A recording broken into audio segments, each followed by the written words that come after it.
2026 is looking absolutely stacked for indie games, from brutal brawler and tactical survival to emotional JRPGs and some seriously weird experiments. There's a lot coming, and most of these are flying under the radar. Greetings everyone, I'm Crow Phoenix Knight. I researched through a ton of upcoming releases to find 20 indie games that really stand out, not just visually, but with strong ideas, stories, or vibes. We are going around the world for this one. Poland, Croatia, France, Indonesia, the Philippines, Finland, and more. I actually played demos for some of them, so you're not just getting trailers, you're getting hands-on impressions. I'll keep it short and punchy for each game. If something grabs you, wishlist it, try the demo, and support the developers. Let's get into it. Arms of God. You play as one of the last holy warriors, trying to reclaim your besieged cathedral from an army of demons pouring into the world. It's a gothic order shooter with roguelite elements, tight arenas, escalating chaos, and them Doom-style never-stop-moving energy. I tried the demo, and when it gets going, it really nails that frantic, adrenaline rush loop where every upgrade genuinely matters. High Fructose. In this game, you are Ninja Fox, leading a rebellion against demon fruits that have overrun the city. Underneath the absurd premise is a sharp arena brawler with melee counters, stylish finishes, and under-the-fly power-up crafting that keeps every wave feeling different. I played the demo and it actually feels tight and satisfying to play. Mouse. PI for Hire. Here we have a noir first-person shooter where you play as Mouse Detective in a 1930s-style cartoon city. Black and white visuals, jazzy soundtrack, and Tommy gun shootouts give it a really unique vibe, like classic animation mixed with old-school crime shooters. Forsaken Realms. Vahrin's Call. As a mercenary, you arrive in the city of Vahrin on the brink of collapse. This is an old-school fantasy RPG, big medieval world, factions, dungeons, and character builds, where you pick your side and decide whether you're here to save the city or just profit from its fall. Replaced.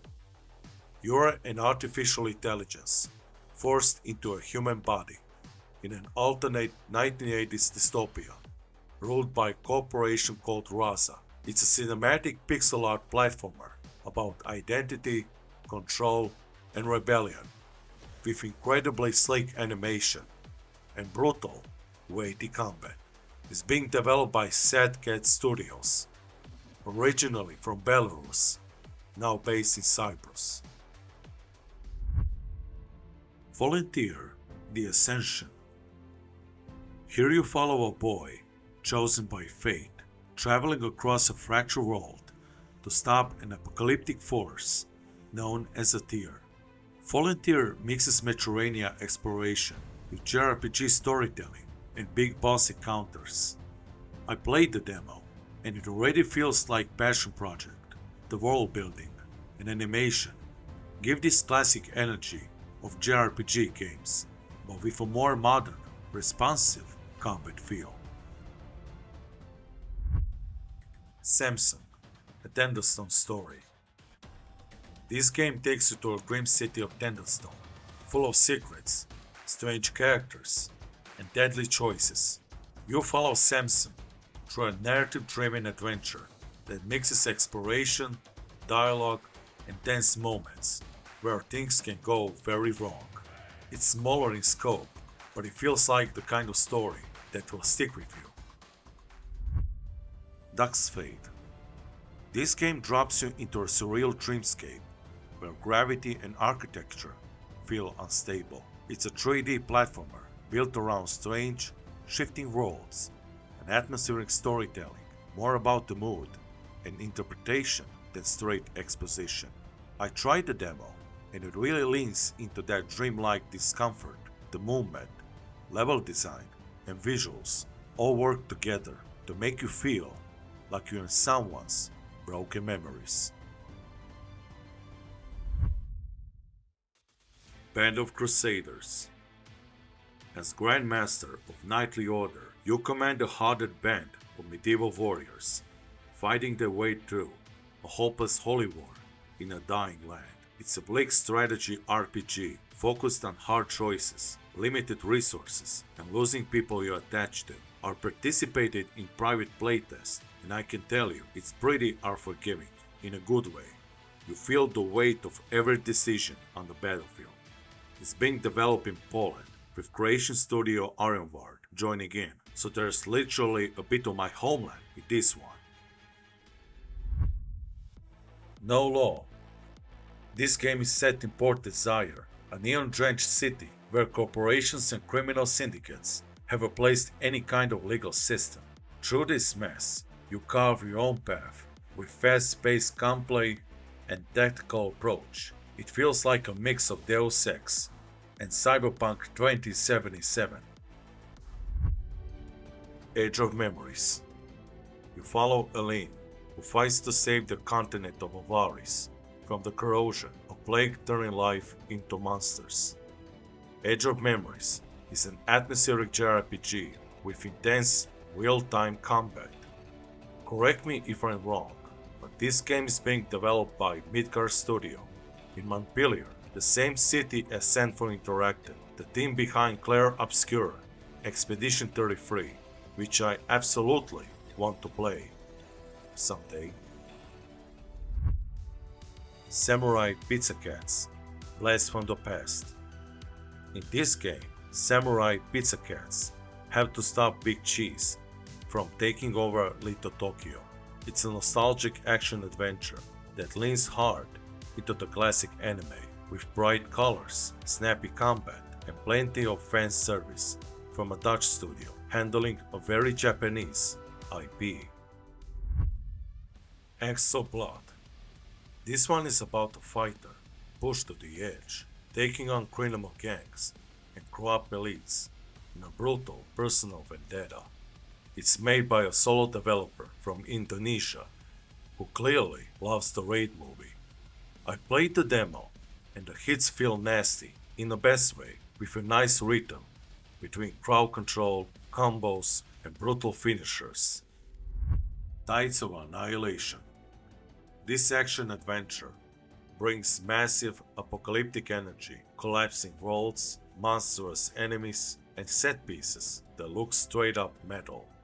It mixes high intensity combat with Arthurian fantasy setting where everything feels on the edge of total destruction. This is one of those games you play when you want pure, dramatic spectacle. Selaco. You play as Dawn, a security captain at a massive space station that's suddenly invaded by unknown soldiers.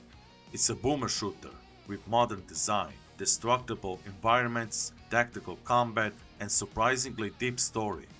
I played it in early access. It already feels incredibly polished, with great gunplay and level design that rewards both aggression and careful planning. Bogdan's Cross. This game follows a Knight Templar who has to confront both external enemies and his internal struggles on a journey through war-torn lands.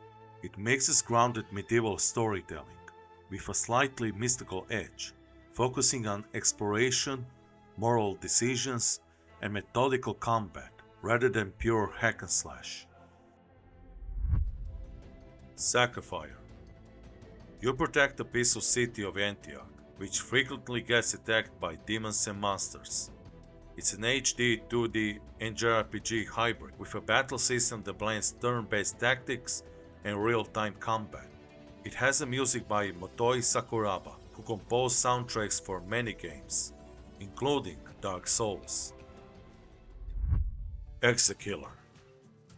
You play as Denzel Phoenix, a bounty hunter in a post-apocalyptic, retrofuturistic version of the Wild West. You are chasing down targets who possess biochips, souls, and your choices should negotiate, betray, shape the story. Imagine this as a mix of Blade Runner and Fallout. Road to Vostok. You play as a lone survivor, trying to cross a deadly border zone between Finland and Russia, known as a Vostok Exclusion Zone. This is a hardcore survival FPS, permadeath, realistic gunplay, punishing exploration, and rationing supplies. I played the demo, and it's one of the few shooters where just walking into a building feels tense, because you know one bad decision can end the entire run. Dark Queen of Samobor. At the top of the list, here's the game that inspired me to make this video. This one is special to me. You step into a dark, cinematic Metroidvania, inspired by Croatian mythology. You take the role of knight who has returned from Crusades, only to discover his homeland is being cursed by evil queen.